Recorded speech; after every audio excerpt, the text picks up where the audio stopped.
네, 안녕하세요, 여러분. 개인 상담 14주차 강의를 시작하도록 하겠습니다.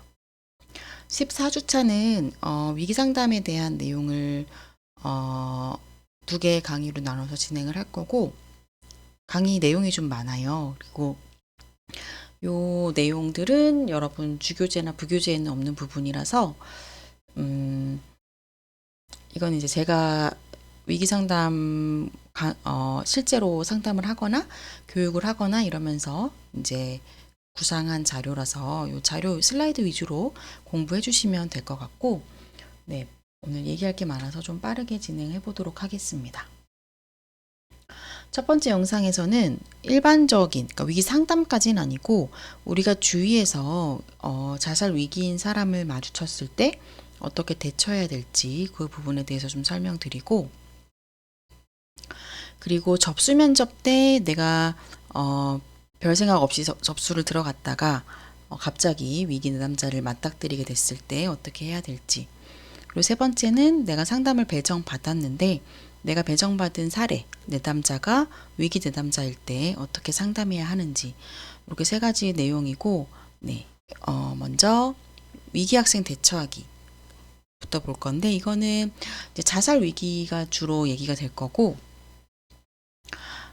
요새 이제 전국적으로 지자체별로 이제 우리나라의 자살 문제가 너무 심각하다 보니까 생명 지킴이 교육을 다 실시를 하거든요.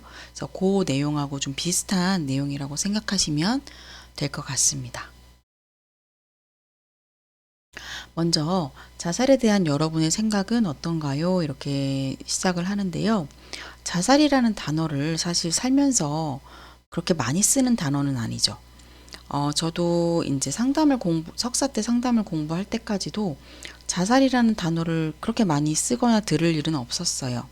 근데 이제 석사 마치고 제가 대학 상담센터에서 상담자로 근무를 시작을 하면서, 어, 제가 막 원했던 건 아닌데, 이제 배정을 위기 상담부로 받다 보니까 그 위기 상담부에서는 주로 자살 위기 내담자 대응이나 그 대학 내에 위기 상담, 그러니까 심리적인 위기인 학생들을 좀 줄이거나 자살 예방을 하거나 이런 일을 주로 하는 부서였어서, 그 부서에 가서 제가 이제 자살이란 단어에 너무 많이 노출이 되는 거죠.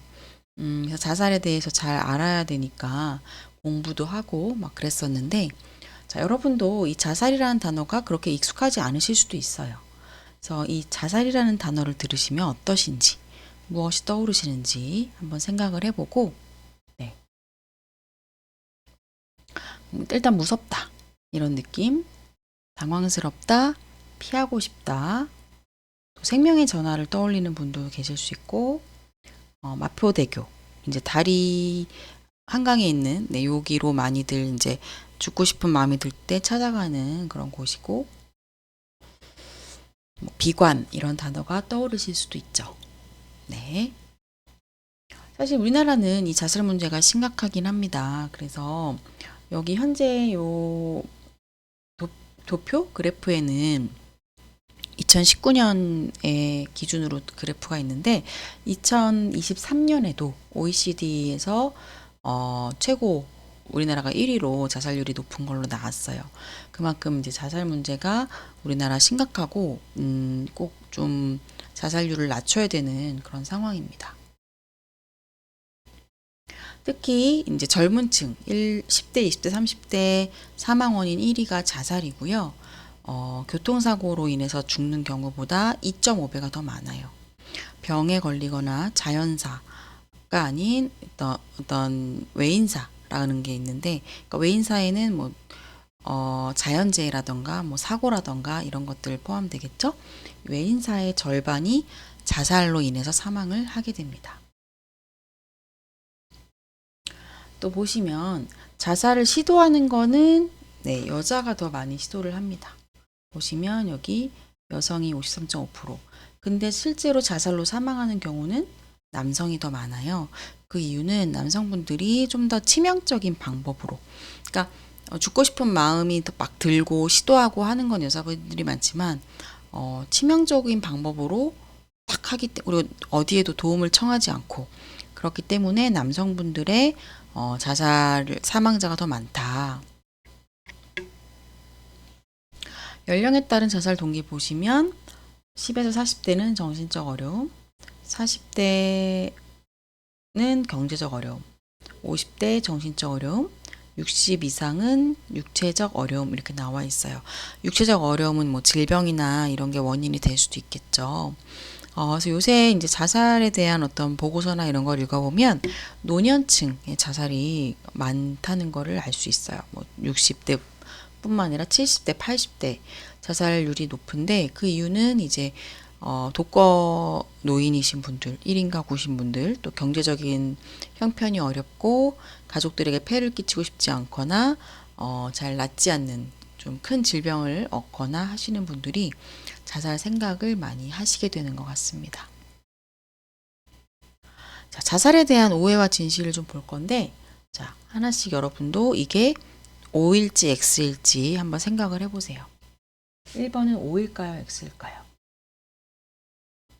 이거는 X입니다. 나 죽을 거야. 이 말을 자주 하면, 제 말만 저래. 이렇게 생각할 수 있는데, 그렇지 않아요. 이런 얘기를 많이 하는 사람들은, 실제 마음속에서도 그런 마음이 클 수 있기 때문에 좀 잘 눈여겨서 보셔야 되고, 힘들어하는 사람과 술 한잔하며 깊은 얘기를 나눈다. 자살 위험을 낮출까요? 아닙니다. 힘든 얘기하는 사람하고 깊은 얘기하는 거는 좋아요. 문제는 술이에요. 술을 마시면 우리는 충동적이 될 수 있기 때문에 오히려 자살을 더 할 위험이 높일 수 있어서 깊은 얘기는 하시지만 술은 안 된다. 죽고 싶어 하는 사람에게 어떻게 죽을지 구체적으로 물어보는 것이 좋다. 이거는 오입니다.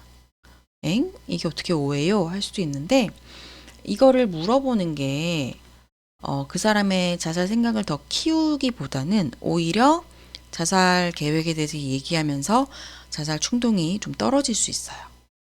죽고 싶은 사람은 살고 싶은 마음이 전혀 없다? X입니다. 사실 죽고 싶은 사람들은 누구보다 더 잘 살고 싶은데 이게 안 되니까 너무 고통스러워서 그럴 거면 내가 죽음을 선택하겠다. 이런 마음이에요. 그래서 살고 싶은 마음이 전혀 없지는 않습니다. 5번 X입니다. 물론 정신적인 장애가 있는 분들도 있을 수 있어요. 뭐 우울증이 너무 극심하다거나 여러 가지 또 정신적인 장애가 있을 수 있죠.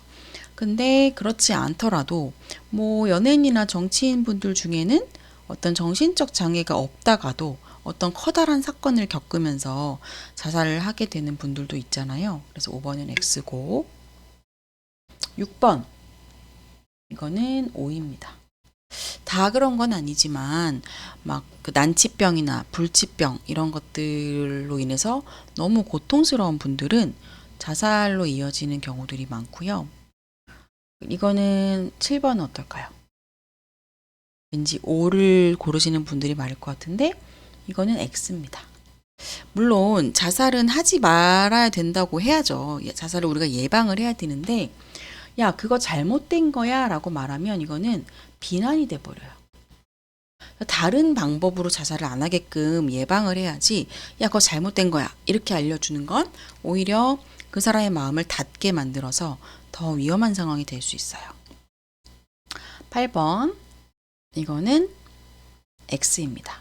오히려 자살을 한번 시도했던 사람이 더 자살을 시도할 확률이 7배 정도 높아진다고 알고 있고요.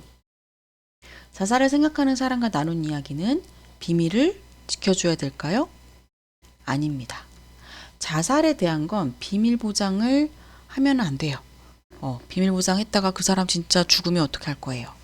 오히려 빨리 전문가 도움을 청해야 되고 물론 그 사람한테 나 절대로 아무한테도 말 안 할게 이렇게 해놓고 다른 데 가서 말하면 안 되겠죠. 그건 신뢰가 깨질 수 있어서 위기인 사람에게 이거는 너무 위험한 상황이라서 누군가에게 얘기할 수밖에 없다라고 이렇게 얘기하시고 주위에 꼭 도움을 청하셔야 되고요. 10번 비슷한 맥락이에요. 이거는 X입니다. 이거를 나 혼자 책임지고 막는다 안 돼요. 전문가나 뭐 112, 119 이렇게 빨리 도움을 청하셔야 되는 그런 위급한 문제입니다. 근데 여기서 이 자살 징후도 나 그냥 요새 너무 힘들어서 죽고 싶어 이 정도인데 갑자기 막 119, 112 신고한다 이게 아니에요. 약간 임박한 자살 위기일 때 비밀을 지켜주지 못하고 전문가의 도움을 청할 수밖에 없다 이 말씀을 드리는 거고요. 그러면 자살의 촉발 사건을 말씀드릴 텐데 여기 보시면 다양한 것들이 있어요. 근데 이거 보시면서 여러분이 아니 이런 것 때문에 자살한다고? 이렇게 생각하실 수도 있죠. 뭐 예를 들면 성적이 낮아서 자살한다? 뭐 애인과 헤어져서 자살한다? 시험 떨어져서 자살한다? 그럼 뭐 다 자살하게? 이렇게 생각할 수 있는데 이건 뭐냐면 보시면 촉발 사건이에요. 그 얘기는 멀쩡하던 사람이 성적 한번 나쁘다고 자살하진 않죠. 근데 만성적으로 계속 우울하던 분이 다른 문제에서 다 뭔가 절망스러운 상황에서 성적까지 절망스러웠어. 그래서 내가 경제적으로도 거의 지금 엄청 힘든 상황에 이번에 성적이 안 나오면서 장학금을 또 못 받게 됐어. 다음 학기가 다니기가 어려울 정도야. 이렇게 막 코너에 몰리는 그런 상황이 되면 이제 자살까지도 생각을 할 수 있다는 거죠. 그래서 여기 나와 있는 건 이것 때문에만 자살한다는 건 아니에요. 힘들었던 분이 이런 촉발 사건이 탁 생겼을 때 자살 시도로 이어질 수 있다라는 거를 설명을 드리는 겁니다. 보시면 이제 지금까지 말씀드린 것은 자살과 관련된 위기에 대해서 말씀을 드렸어요. 그게 이제 아마 6번에 해당될 것 같고, 그 외에도 대학생들에는 이런 부분들이 다 이제 심리적 위기 상황에 해당이 됩니다. 근데 요거는 그냥 참고로 보시면 될 것 같고, 자, 경고 신호 찾기를 좀 알려드릴게요. 한번 내용을 일단 읽어보세요. 여기서 경고 신호는 어떤 것들이 있느냐? 일단 결석이 며칠 동안 지속되고 멍해 보이는 느낌, 위생 상태, 담배 냄새, 대화할 때 반응이 느린 거, 시선을 피하는 거, 잠을 잘 못 자는 거, 또 모방 자살 위험 이런 것들이 경고 신호인 거죠. 그래서 이 중에 한 가지가 딱 보인다고 해서 뭐 자살 위험이다는 아니에요. 이런 위험 신호들이 여러 가지가 좀 동시다발적으로 나타나면 좀 위급한 상황일 수 있겠다. 이거를 알아차릴 수 있어야 되고, 조금 정리를 해보면 자살 경고 신호의 행동 읽어보시면 뭐 의욕이나 흥미 이런 게 줄고 음주변이 증가하고 등등. 그리고 생각은 이런 생각들을 좀 많이들 합니다. 그래서 이런 생각을 한다고 이렇게 표현을 하면 조금 눈여겨서 봐야 되겠죠. 신체적 현상은 외모에 신경 안 쓰고 잠을 너무 많이 자거나 적게 자고 식욕 체중 변화, 뭐 신체적 증상, 감정은 자포자기, 죄책감, 슬픔, 절망, 무기력. 그래서 모든 걸 포기하거나 절망, 좌절 이런 것들이 자살하고 좀 관련되는 그런 감정들이고요. 또 자책을 너무 심하게 할 때도 자살로 이어질 수 있습니다. 그 다음에 요거는 진짜 응급한 경우. 진짜 이거는 진짜 위기다. 앞에도 이제 신호로 볼 수 있지만 이건 진짜 위기다. 일단 도구를 확보한 경우, 뭐 빨랫줄, 번개탄, 뭐 여러 가지 약물, 술, 칼 이런 것들. 이전에 자살 시도를 했던 경험이 있는 사람은 또 시도할 확률이 높아지고요. 신변 정리를 하는 거, 뭐 죽음에 대한 그런 매체 내용에 과도하게 몰입, 어긋났던 관계를 갑자기 개선하려고 한다거나 이런 것들이 다 자살의 응급 신호고요. 이런 것들 우리가 알아챘을 때 어떻게 대응을 해야 되느냐? 이때는 가장 중요한 건 이 순서대로 확인을 하는 질문을 던져야 돼요. 물론 자살에 대해 질문하는 게 너무 어렵지만 우리가 자살 위기인 것 같은 사람을 발견했을 때는 요거를 꼭 해주셔야 됩니다. 그래야 그 사람이 정말 위기인지 평가를 하고 진짜 위기가 맞으면 적절한 대응을 할 수가 있는 거죠. 첫 번째 생각. 이렇게 질문을 합니다.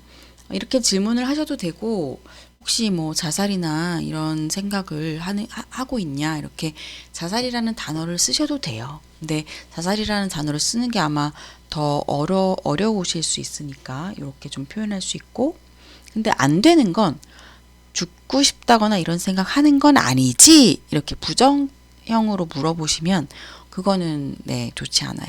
그럼 거기서 왜 나 그런 생각하는데 이렇게 얘기하기가 어려워지거든요. 대답을 듣고 자 생각이 있다는 게 확인이 됐어요. 만약 생각이 그런 생각 없어요 하면은 더 이상 질문할 필요가 없습니다.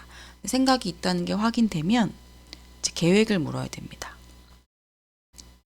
왜 계획을 묻냐면 이 계획이 진짜 있는 사람과 아직 계획이 없는 사람은 위기 수준에서 달라져요. 계획이 있고 막 실제로 도구를 마련했다 이러면 이제 응급한 사람으로 봐야 되거든요. 근데 다행히 올라갔다가 내려왔다. 근데 여기서도 올라갔다는 것 자체로도 사실은 위기라고 볼 수 있죠. 생각과 계획과 시도를 확인을 하셔야 된다. 그래서 올라갔다 내려왔다 정도도 고위험에 가깝기 때문에 전문가에게 빨리 도움을 받을 수 있도록 연결을 시켜줘야 합니다. 그래서 생각, 계획, 시도를 확인한다. 죽음이나 자살에 대한 생각 질문, 그리고 어떻게 도구 확보했냐, 이전 시도 경험 이런 것들 확인하셔야 되고요. 그 다음에 요거는 제가 일일이 다 말씀은 안 드릴 거고 이런 것들을 좀 물어봐 주면 좋다. 근데 이런 것들을 물어보기가 좀 쉽지가 않다. 입이 잘 안 떨어진다. 그러면 요 앞에 세 가지만 확인을 하셔도 되고 시도력까지 확인이 됐다 하면 전문가 도움을 빨리 받아야 된다. 근데 생각은 있는데 계획이 없어요 하면 요때도 막 응급까지는 아니어 보이니까 요때도 전문가 도움은 청하지만 아주 급하진 않고 근데 계획도 세웠고 도구도 확보했다 거기다가 또 시도력까지 있다 요때는 좀 응급한 상황으로 봐야 되는 거죠. 또 계획이 한 달 후냐 뭐 내일이냐 이거에 따라서 다르긴 하죠. 그리고 또 이런 질문들도 할 수 있어요. 근데 이것도 좀 질문하기 어려우시면 앞에 세 가지만 하셔도 되고요. 그래서 위기수준 평가를 보시면 생각을 가끔 하고 심각하게는 생각 안 하고 계획은 아직 없다, 시도도 없다 이러면 저위험으로 봅니다. 생각이 있고 계획도 막연하게 있고 도구의 접근성은 낮고 과거 시도력 없다, 중위험. 의도가 분명히 있다, 구체적 계획이 있다, 도구 접근성이 높다 그러면은 고위험. 그래서 저위험일 때는 이거는 대학생 대상으로 만든 자료여서 이렇게 돼 있지만 어쨌든 전문기관에 상담을 권유하셔야 되고 중위험 정도면 같이 센터를 방문한다거나 그래서 꼭 이제 그러니까 저위험은 권유 정도, 중위험은 연결시키는 것까지, 고위험은 혼자 두면 안 됩니다. 보호자에게 연락을 하셔야 되고 그래서 즉각적으로 도움을 받도록 연계를 해야 된다. 자, 대화를 어떻게 하면 좋을까인데요. 관심을 좀 표현하고 이런 얘기를 듣고 이제 자살 생각을 확인합니다. 그 다음에 계획 물으셔야 되고 걱정을 좀 표현한 다음에 필요에 따라서 전문기관을 소개를 해주시면 되는 거예요. 뒤에 내용들은 슬라이드 제가 드리겠지만 시간상 넘어가긴 할 건데 여러분이 이후에 자살 위기 내담자에 관심이 있으신 분들은 좀 읽어보시면 좋을 것 같아요. 자, 접수면접 내담자 대응하기인데 빨리 넘어갈게요. 물론 접수면접은 각 기관에 좀 숙련된 상담자들이 하는 경우가 많지만 또 기관에 따라서는 초심 상담자분들에게 접수면접을 맡기는 경우도 있습니다. 그러면 심리 검사 결과만 보고 접수면접에 들어가야 되는데 예상 못했는데 딱 들어갔더니 내담자가 좀 요새 안 좋은 생각을 많이 한다. 죽고 싶은 생각이 있다. 이렇게 되면 상담자가 매우 당황할 수 있어요. 그래서 그럴 때 어떻게 해야 되느냐. 일단 접수면접에서 해야 되는 것들을 제가 다른 차시 때 말씀드렸는데 내담자가 위기라는 게 딱 판명이 되면 원래 접수 때 해야 되는 것보다 위기평가가 우선순위로 올라가게 됩니다. 내담자 이런 얘기하면 확인을 해야 돼요. 이 안 좋은 생각이 뭐냐 확인을 하시고 죽고 싶은 생각이 든다 했을 때 똑같이 계획과 시도력을 물으셔야 되는 거고 좀 이런 상태가 오래됐다 했을 때도 이렇게 죽고 싶은 생각이 드냐 이렇게 확인할 수 있습니다. 이거 두 번째 거는 만성적으로 우울이 지속되면은 자살 생각을 할 수 있기 때문에 물어보시는 거고요. 그래서 위기 내담자라는 걸 딱 알게 되면 상담자도 되게 당황할 수 있어서 이제 어떻게 해야 되지? 전전긍긍하게 될 수 있는데 접수 때 위기 내담자를 만나면 어떻게 해라라는 프로세스를 아마 기관에서 다 갖고 있을 거예요. 이 프로세스를 하셔야 되는데 이 프로세스에는 내담자한테 뭐 서류 같은 거 작성해 주세요 이런 것들도 있거든요. 근데 죽고 싶은 마음을 얘기하자마자 갑자기 죽지 않겠다는 거에 서명하세요 이렇게 서류를 들이대면 별로 서명하고 싶지가 않겠죠. 그래서 제가 당부드리고 싶은 건 여러분이 자살 위기 내담자를 만났을 때 프로세스를 해야 되지만 이거 하기 전에 라포 형성을 먼저 하시고 왜 죽고 싶은지 탐색을 먼저 한 다음에 마지막에 그 프로세스를 하셔라. 그러니까 프로세스를 빼먹으면 안 돼요. 하지만 그거부터 하면 내담자 마음에서는 잘 받아들여지지가 않겠죠. 그래서 그런 경우에 뭔가 따뜻한 물을 한 잔 좀 건네거나 그러니까 모든 내담자에게 이렇게 차를 대접하기는 어려운데 위기 내담자인 경우에는 좀 필요할 수 있습니다. 또 좀 편하게 인적사항을 질문하면서 라포를 좀 형성을 서서히 해나가야 되고 이렇게 하면서 상담자도 위기 내담자를 만나는 마음의 준비를 좀 하실 수가 있게 되겠죠. 자, 상담자 입장에서 위기에 대한 두려움이 크실 수도 있어요. 그럴 때 내가 스스로 위기를 경험해 본 적이 있나? 내가 죽고 싶은 마음이 들었던 적이 있나? 내가 그런 마음이 들었던 적이 있다면 오히려 상담자로서 자산입니다. 그런 내담자의 마음을 이해할 수 있어요. 근데 내가 지금까지 참 운이 좋게도 그렇게까지 힘든 적이 없었다. 그러면 죽고 싶은 그 자살의 심리에 대해서 조금 공부를 할 필요는 있습니다. 그러면 이제 위기 내담자 만나는 게 좀 덜 두려우실 수 있고 또 요 자살의 키워드로 제가 3가지를 넣어놨는데 내담자들이 요 3가지에 있어서 좀 다 언급을 한다. 이러면 죽고 싶은 생각이 할 수도 있겠구나 이렇게 생각하시면 될 것 같아요. 주요 키워드는 알고 계시면 좋고요. 상담자가 위기를 겁내지 않는 게 제일 중요합니다. 그래야 내담자를 탐색도 하고 여러 가지 작업을 할 수 있어요. 내가 두려우면 내담자랑 라포 형성도 좀 어려워지고 좀 사무적이고 딱딱하게 대하게 되기 때문에 그렇고요. 내담자에게 필요한 것은 일단 얼마나 고통스럽겠어요. 죽고 싶은 생각까지 한다는 게 고통을 좀 알아줘야 되고요. 또 내담자의 그 현실감을 찾아줘야 돼요. 죽고 싶은 생각을 하는 사람은 되게 이렇게 딱 시야가 막혀 있거든요. 그래서 현실적인 어떤 이런 것들을 좀 차단하고 있을 수 있기 때문에 식사는 좀 하셨어요? 오늘 하루 어떻게 보내셨어요? 이렇게 해서 현실감을 좀 찾아줄 수 있고 또 내담자가 믿던지 안 믿던지 희망을 약속하는 것도 필요합니다. 상담이 효과적이라는 거 그리고 우리는 희망적인 어떤 방향으로 갈 수 있다라는 거 이거를 내담자에게 좀 전달하셔서 왜냐하면 여기 자살의 키워드에 절망이라고 있잖아요. 내담자들이 모든 것에서 절망감을 느낄 때 죽고 싶어지기 때문에 신락 같은 희망이라도 전달해 주는 게 필요하고요. 그래서 자살이라는 건 근데 이건 중요한 게 자살을 우리가 예방은 할 수 있어요. 하지만 또 내가 이걸 모든 걸 다 내가 책임질 수는 없어요. 요거를 좀 알고 계시면 오히려 더 좀 위기 사례에 대해서 부담감이 좀 줄어드실 수도 있고 덜 두려우실 수도 있을 것 같습니다. 그래서 요 세 가지 제가 앞에서 말씀드렸는데, 네. 자세한 내용 제가 두 번째 영상에서 이어서 진행하도록 하겠습니다.